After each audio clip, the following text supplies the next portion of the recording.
So let's start with say your name and then spell it out so we make sure we have that proper. Okay, my name is Raymond Zelina. The last is Zelina.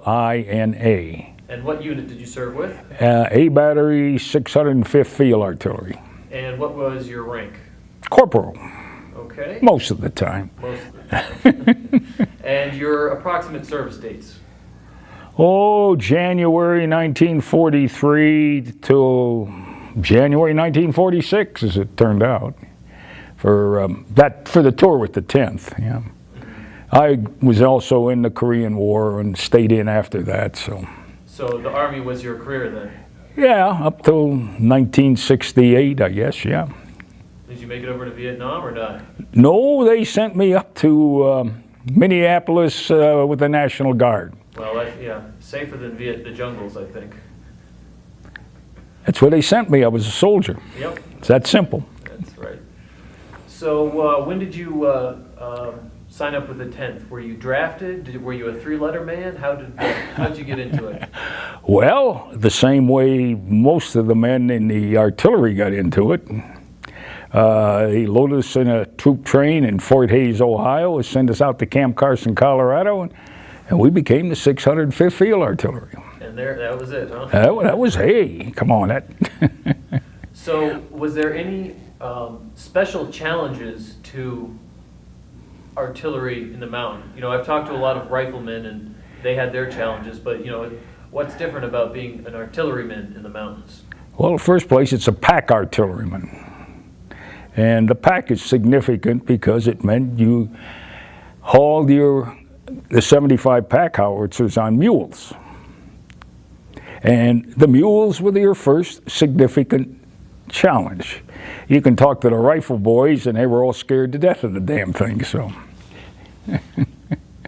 so that was your first challenge. We were just kids, and they stuck us in there. And next thing you know, handed us a mule. And you learned how to handle a mule and learned how to do what you do in the artillery, fire the weapon. I mean, that was it. Gun crew, and they drilled constantly in that. That was just as the infantrymen did. And the challenges, the cold weather, the same mountain type thing that everybody faced. And it was just, that was it. You went ahead and did it. So any special tricks to dealing with the mules? A good kick in the butt or what? Well, they kick too. I can tell you some stories on that. All right, lay one on me. Well, it's been said that the mules kicking, stomping, standing on people's feet type of critter. I mean, they had their own tricks. Okay, the story goes. It's probably apocryphal, but it probably fits. You got sergeant. Eventually, this thing would lead you. Somebody would hit the mule, hit him in the stomach. Get even. If nearby sergeant happened to see you do that, he'd call you aside and say, "You hit that mule?" And the guy goes, "Hey, Sarge, he kicked me." And the answer you got was this: "I don't care. That mule costs $50. I can get somebody to take your place for a penny postcard. I catch you doing that again, I'm going to court-martial you." So the mules were worth more than the men. Exactly. And that was correct. That animal hauled that weapon. Without that weapon, you were nothing. So the mules and the animals were important. You came off the march, the mules were unloaded, groomed, rubbed down, watered and fed. The equipment was cleaned. Then the men sat down. You took care of the animals and the equipment if you wanted to get to the side of it, and that's how you were trained. Mm-hmm. So you took care of your weapons and your animals. And so for one 75 millimeter gun, how many men and how many mules did it take to carry that plus the ammunition and everything? Oh, well, the gun mules were 6. The howitzer broke down into 6 loads. In the gun section, there were 3 other animals. They were ammunition mules. And there was 11 men in the section. There was 9 men to lead the mules and handle the weapon, and a gunner corporal, and the section chief, who was the sergeant. In theory, if you had the whole section, the corporal didn't have to lead a mule, but in practice, most of the time, there was somebody out. You led your own mule. So the gunner corporal, what's called a gunner corporal, would also be in there. So, but it was an 11-man section to handle a weapon. And so how did those animals do in the snow? Could they handle the snow pretty well? Well, you had to break trail for them. You were not going into places that the infantry was. You're not going through trees. Trails were scouted out, and you moved on that. Sometimes they put a detail out to pack the snow down. They had big, long trail breaker snowshoes, and they'd pack the snow down somewhat. You'd move the mules through that. They could, as long as the snow was not unreasonably deep, they could make it through there. Make it through there better than men in a way, and animals. Tough critters, huh? No, they were smart critters. Mule's smarter than a horse. You won't get a mule to go where the animal thinks it's dangerous. They'll stop. That's it. And you heard as stubborn as a mule. They're just going to stop. They're not going to go. And so did they take those over to Italy with you? No, they didn't. They were supposed to, we were supposed to get our animals. There was some mix up on the transports or something from the haul these things. So over there, it was, we hauled them with 2.5-ton trucks. But in that part of Italy, they weren't that critical. In fact, the whole concept of the artillery changed. There was only, in a normal division, there was 4 battalions of artillery. 3 105s, which in our case was 75s because we were a mountain division. But there was also a 4th battalion, which was 150, what they call heavy artillery, 155. We didn't have that. In practice in Italy, there was actually a English battalion, what they call medium artillery, that performed that role for us. And there was our 3 battalions. 2 of them were the 75s. The 616th was issued 105 millimeter howitzers to give us a little more impact on that sort of thing. And it worked out okay. So walk me through sort of the logistics of a battle. I don't know, maybe pick a real battle and say, you know, the riflemen went up and they'd set up the radios and call back, and I'd put in my coordinates. So walk me through, you know, the action of one of your battles. Well, up with every infantry battalion was a forward observer team. It's considered usually of an officer. It was called a forward observer, a sergeant, and 2 men to handle a radio. These were artillerymen. They were attached to the infantry, and they coordinated at that time the fire control with the artillery, okay, the forward observer team. There was a team on Mount Belvedere, and every battalion had a team like that. And they took care of what you call the logistics, handle the fire control. Through that particular officer, the forward observer, and they moved up with the infantry. Sometimes, depending on the position, they would be in other spots, but mainly right there in the infantry battalion positions. But then they'd radio back to you? No, well, I was with a forward observer team. Oh, you were a forward observer, I see. Okay. Yeah. But you would not, radio's not a good word. Okay. Radios in the 1940s were not that accurate. You got to remember using vacuum tubes. It didn't take much to knock one of them things out, okay? The primary means of communication was wire, because immediately when they started forward, wire teams start moving up. Infantry had their own wire teams, and the artillery had their own wire teams. These things were coordinated because, again, you were going to knock out, so they wanted more. You had to have more than one means of communication, even in landlines. If you walked along the roads or rode along the roads in Italy, you would see hundreds of lines of wire. That was how it was communicated.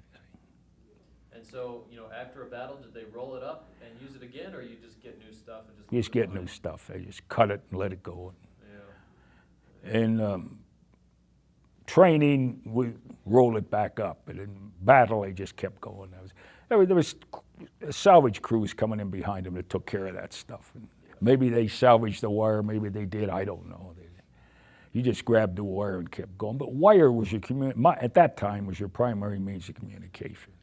So what were you attached to as the forward observer? Who were you with? We, the 605th, supported, primary support was with the 86th Regiment. And A Battery, B Battery, C Battery, each would have a forward observer team that would go up with one of the battalions. So what battles, let's see, the 86th, they were Riva, am I right? The 1st Battalion of the 86th went on Riva, yeah. I wasn't with them, but it was from our battery that the forward observer, the forward observer team went up.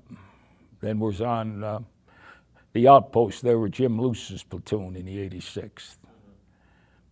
Because that was the primary, that capture of that particular point was the primary purpose of capturing the ridge.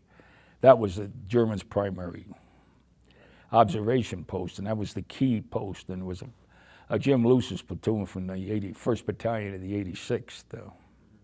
So then which of the big sort of famous battles were you on the ground for? Well, I lasted until Sassomolare. And then what happened? I got Yellow Jaundice. Nothing exciting. I got Yellow Jaundice, which wasn't unusual. There was, it was a very common, what do you want to call it, disease in Italy, drinking out of the wells. And I happened to get it, and that ended me in the war. With that war, anyway. Mm-hmm. So tell me about, Camp Hale. The first time so where were you from? I see it says what on there, Florida now? Well, I was from Ohio. From Ohio then. So what was your first, feeling rolling into the Rocky Mountains after being from the Midwest? Well, we came in at night, so there wasn't any feeling. What happened was that there was about 500 of us. Not all of us put on a troop train at Fort Hays, Ohio. They were from Ohio, West Virginia, Kentucky boys. That was with my battery in the battalion. And put us on a train, and we ended up in Camp Carson, Colorado, and we formed the nucleus of the 605th Field Artillery. After the training, the battalion was split in half. Half of them went to what became the 607th Field Artillery, and they became part of the 71st Division, which had an interesting history. It was supposed to be a jungle division, and the TO&E was very similar. Actually, the 71st was, they decided that wasn't going to work, and they sent them over to Italy. They were, you might call a light division there. I mean, not Italy, they sent them over to, that's wrong, they went to Europe. 607 did. So they split us in half. I mean, this was, when we got to Camp Hale, we were split again. There was only 2 battalions at Camp Carson, the 604th and 605th. We both marched to Camp Hale to become part of the 10th Mountain Division. At Hale, we were split, and they made the 616th, which is our 3rd organic battalion of the 10th. So there was this constant splitting of units. New recruits came in and then went from there. So did they teach your guys to ski and rock climb and all that too? We took some, not skiing, that was mostly snowshoes, okay? There was a little ski training, there was a little rock climbing training. We did practice hauling our, remember the guns came apart, okay, in 6 loads, so you could traverse them up, to set up various means of traversing guns up mountains and this sort of thing, and this was done. Practice that. That was more in line with what the artillery needed to know than the skiing and the glamour part of it. So what do you think is, your most memorable experience when you just quickly cast your mind back to World War II? What's that one thing that just comes out first? That's a good question. I don't know if I can answer that or not in a sense. You got to remember, war is, and I know there's people here that say they can remember their foxholes.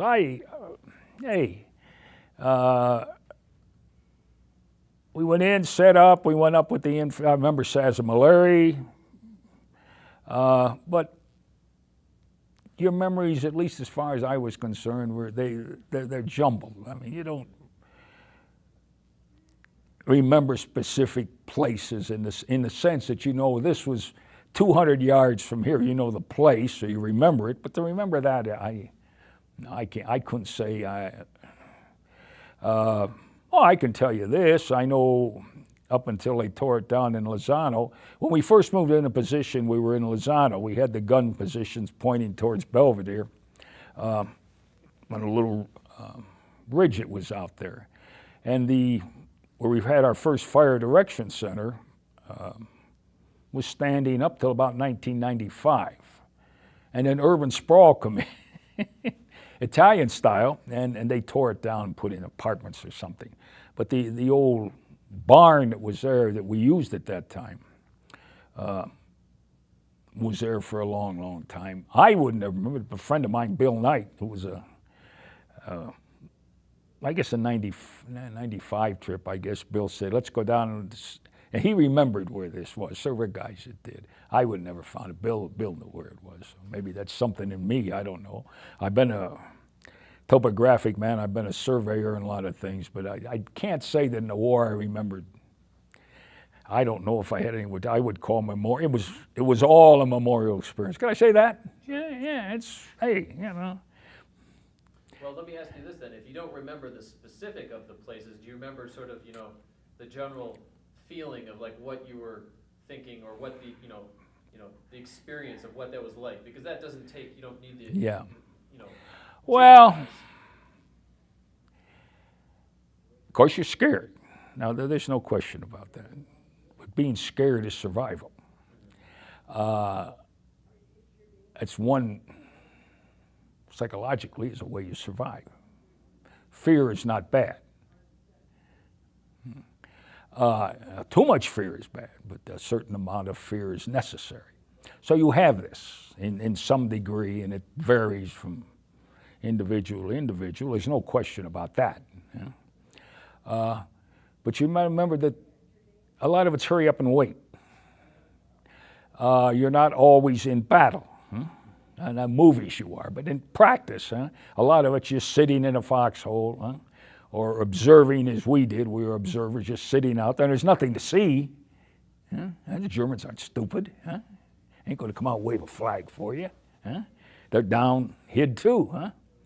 So a lot of it is hurry up and wait. I mean, you're going to go out and look. There is moments of fear, okay. Again, I tell you, they're normal, and I say that because I've been through other wars. I don't know if I could have said that through that one, but it is true. A good friend of mine, to give an example, is a pilot, been a pilot, flew for years for airlines, which he described as 8 hours of sheer boredom and 1 moment of sheer terror. And that pretty much describes it accurately, what it is, So what do you do to fill that hurry up and wait time when you're sitting in a foxhole? Eat, sleep. What do GIs do to pass the Eat, time? sleep, take care of yourself, shave. Joe Stilwell, General Joe Stilwell, said a soldier spends 20 hours a day taking care of himself. And that's pretty accurate. There's a simple thing like shaving is not easy. You got to get water. You got to have water. I mean, after all, if you have a canteen of water, you're not going to shave. Huh? You're going to wait and drink it. Huh? So there's the logistics involved in that. So that all takes time. Huh? So you spend a lot of time doing that. Let's see. So what, did you have a lot of time to spend with the local Italian people? I mean, what was your impression of them?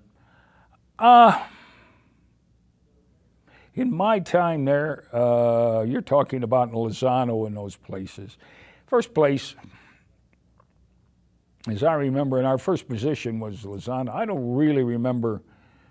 They stayed out of the way as much as possible, and I know there's pictures of them waving. And I suppose, if, as I said, I was out of it in Sassomolare, which is March 2nd or 3rd, and I didn't get sick. I got sick. I can even tell you the date because I've got it. John Embry gave me the morning reports. I was sent to on the 8th of April. On the 14th of April is when they jumped off on the big push. I'd been up in around Castigliano on an OP. We came back from that. John McIntyre, the first sergeant, looked at me and says, "You go down to the medics." Huh? They were looking for yellow. If he had yellow eyes, they'd been warned to look for guys coming with it, and I had it. So they sent me down there, and they slapped me in the hospital. That was the end of it. I don't really remember I had a lot of interaction with the Italians in this, for what I did. I mean, as an artilleryman up on the front or back or in the gun positions. We saw some kids once in a while in the chow lines, and that was about it.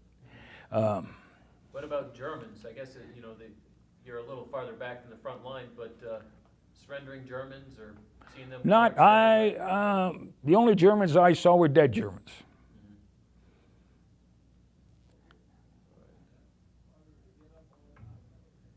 So what else can I ask? I take that back. I saw a couple live ones. I dropped a few rounds on them. But that was my job. Exactly. But in a sense, interacting close with them, no. Right. So, the 10th Mountain has probably one of the biggest camaraderie or spirits of any unit, and of course this conference shows that. Where do you think that comes from? Well, where it came from was because it was initially actually Frank Kapler and the old Blizzard fellas were the ones that got it together, and the secret of that was the chapters. I've just recently talked to a man from the 102nd Division that never got that. They had national reunions. Well, national reunions are not enough. The interaction here is because the Italian trips, I know 80% of the people out here.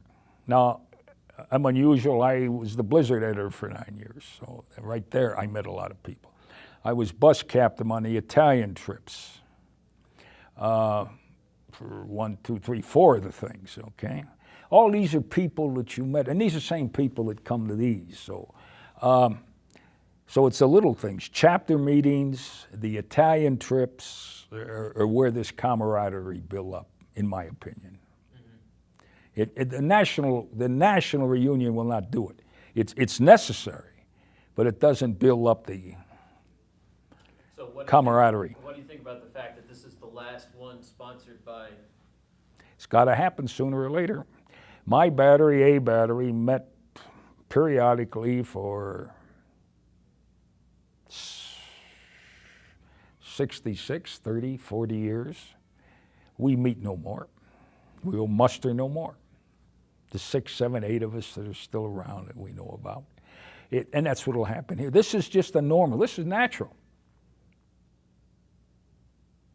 It happened in World War I. It's happening in our war. It'll happen with the Korean War vets. It just eventually, it's less and less and less, harder and harder to do it. Somebody takes on, perhaps. They've got 2 things going for them. They do have a very nice descendants organization.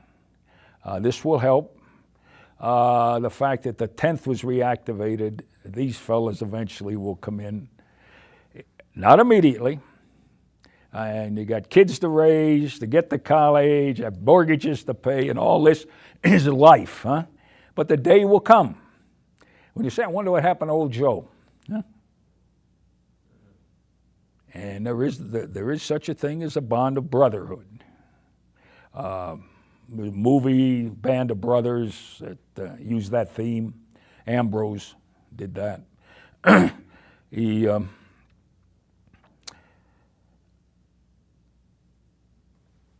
So there is that spirit. I mean, there is a brotherhood. I can give you a story about that. Nephew of mine was in the Persian Gulf with the Navy on a carrier when the first Iraqi war broke out. And of course, those atomic cruisers, they come back every 6 months. I mean, they have to. They got to pull the core out and things they got to do. So they came back to the States, and the kid came to see me and says, Jay, you know, he says, everybody thinks I know everything about the war. Huh? He says, you know, he said, every time they called general quarters out in the Gulf, he says, I ran down 5 decks and grabbed a fire hose and stood there. I never knew what was going on. He says, you understand it? I said, sure. I didn't know what was going on in World War II, and that's the way it is. Huh? But I understood what he was telling me. He understood what I was thinking. That's where it comes from. There's stories that will never be on your camera. They just won't. Because there's not enough time, or because guys won't talk about it? Guys won't tell them. Why do you think that is? Just because it's too hard to cast your mind? No, I think it's you're not part of the brotherhood. These are the stories that were told in the old days in 2 o'clock in the morning in the hospitality room. Huh? The women had gone to bed and there'd be a few vets sitting around and they'd tell these tales. Nobody else is going to hear them. There's some things that are private. That's right. That's the way to put it. If you're not part of that, huh? These vets, these kids out here from the 10th Light, huh? They have their stories. Some of them they'll tell eventually, some they won't. So do you think the old timers and the young guys, do you think that carries over? Sure. Did you guys sit in a bar and Sure. To a bit. We met in Drum. Oh, when was the last time Mike Plummer had us there? It was, I guess, a year ago or so. They had a little mini reunion in Fort Drum. And the Fort Drum people are just great. I mean, you can't. The Denver people have done very well, but there's just something about it there. And we were assigned some medics to hang around with us, huh? Army medics, got a couple of young kids, and they were pretty good. With a sergeant, and they had bus drivers for us. Had a little detachment that kind of take care of the old vets, huh? And one of them was a sergeant that had been in Vietnam, young man. And now talking to him sometime, he would start telling stories. He'd tell his own stories, huh? But he told them to other vets. Huh? And it's something you could relate to. Yeah, you knew what he was talking about. You knew what he was talking about, yeah. Well, I can tell you a story. So let me ask you. So you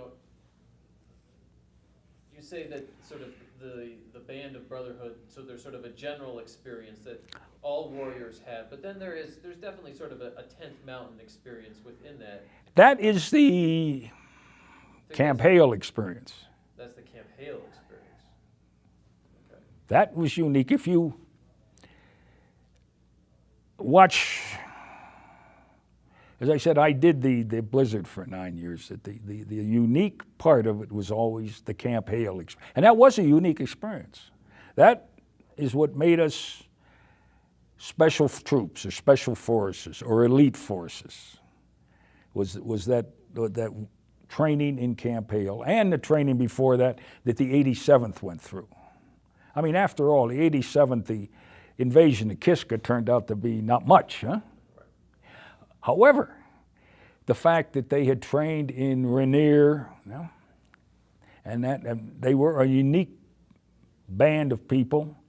The skiers and this had this outdoorsman thing that they did. Even Abby talks about in her film. It's true. This was the unique experience, though. The training, not the battle. Okay, I see. Now, the battle was unique in the sense that the climbing of Riva Ridge and the taking of Mount Belvedere was done in a land that may not have been possible at that moment. You got to put it in a point in time. With any other troops. That's enters into it. But as Hank Hampton said, who took the 1st Battalion up Riva Ridge, at that time only 35% of his men had mountain training. But it didn't matter. It carried over. And the colonel knew that. And they did it. So the spirit is there. There's such a thing as seminal events for a military unit.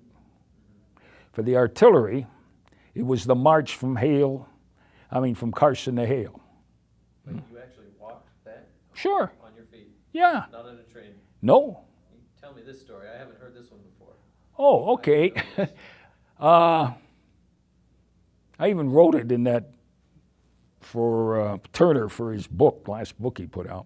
But here, we'd trained, got our mules. We'd been in the Army about 4 or 5 months.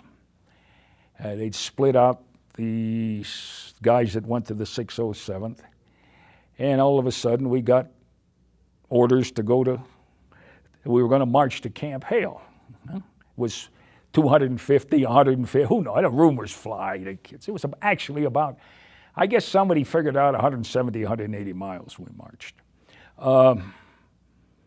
Because our general said we were tough. Well, we never saw this general. We know who the hell he was. We would meet him. We didn't know him at the time. So we did. We climbed. We left Camp Carson, went up through Cripple Creek, Fairplay, Hartselle, up through the Platte River there. Hartselle, went over Mosquito Pass, walked through Leadville, and then down and into Camp Hale. And by the time we got through the gate, we thought we were pretty tough, which is psychologically important. It's no different than a paratrooper or a ranger. Something has to happen that says, I'm tough. You may not be as tough as you think you are, but it's a psychological thing. And it's important for soldiers. So did you guys go out on D-series too? Sure. Oh, sure. By that time, the general's name was Ruffner. He would be our artillery commander. Salty old boy. But at Hale, and just as Carson, we just almost constantly stayed in the field. I mean, we used to say, we went up on Monday, came down on Friday, cleaned the equipment on Saturday, and whoever had any money went to town. Remember, we only got $50 a month. If you made PFC, you got 54. It was enough. For that time in the era, we were Depression kids. We never had any money anyway, so it didn't bother us anyway. In that sense, barracks crap game would get you some. I mean, maybe you'd lose it all, so they took your laundry out. But we were constantly in the field. That's all we did. We just stayed out there and fired and practiced. And so there was all that hardening experience that was involved in it also. That all of this added up to what made it an elite unit. I mean, the battle itself was war. I mean, people got hurt. Right. So your Camp Hale experience, which, was different than other, soldiers in the rest of the Army, how do you think that carried on for you in Korea, for example? I mean, was there something that you could then teach to your guys when you were in Korea that maybe they wouldn't have known from normal basic training? Well, what you learned was that hard training makes good soldiers. Hard training makes living soldiers.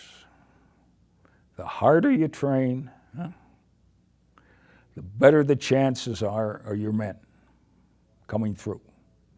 The modern Army uses it today. I mean, the emphasis on physical training that's put out. They no longer have to walk, which is different from our Army. I mean, we were hardened to walk and march, constantly. But that was necessary at that time. Today, with the helicopter, it's not. But the physical training, the weight training that they go through, the running that they go through is the same thing, to make them as hard and as tough mentally and physically as you can. That's the name of the game. It's not pleasant. Not everybody makes it. But it's survival. If you're going to survive, you got to survive as a group. And to survive as a group, you have to trust one another. And you're going to trust those that are physically and mentally tough. The system, they use that thing today. These kids out here have been taught that. So going through that shared experience, exactly as you say, you know, what did you ever have, like, replacements come into your unit? Sure. So did people look at them a little differently? Yes. What was that like? Yes. Probably more so in the infantry. But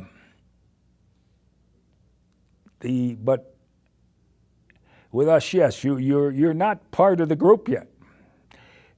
Normally in the artillery, they'll be integrated in it. It'll work out for them. But in infantry, in battle in infantry, where you can only trust your buddy, and you've got this guy you don't know, can make a difference. I mean, his survival depends on being able to convince the group. It's a group psychology thing.